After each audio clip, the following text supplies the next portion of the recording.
তারপরে তিনি সমাজের মধ্যে অসহায় এতিম হয়ে যান। এবং সমাজে যদি একটি সন্তান, যারা এখানে সব ম্যাক্সিমাম বাবা আছেন, তারা বুঝবেন যে সন্তানের বাবা থাকে না, এই দুনিয়ার আকাশটা তার উপর ভেঙে পড়ে। সে কারো কাছে কোনো অনুযোগ করতে পারে না। সে তার দুঃখের কথা, তার স্বপ্নের কথা, তার ভালো লাগার কথা, তার চাহিদার কথা বলতে পারে না।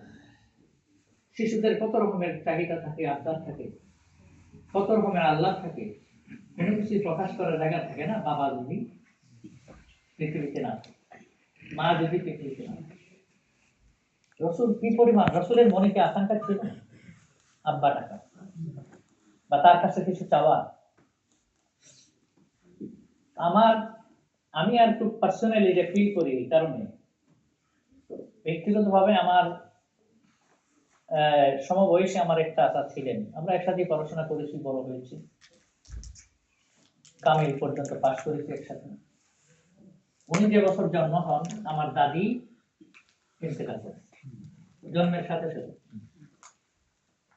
আমার মা তখন এই বাড়িতে নতুন বধূ হিসেবে আসেন। আমার মায়ের কোলে তিনি লালিত পালিত হয়েছেন। তারপরে 1-1.5 বছরের পরে আমি জন্ম হই।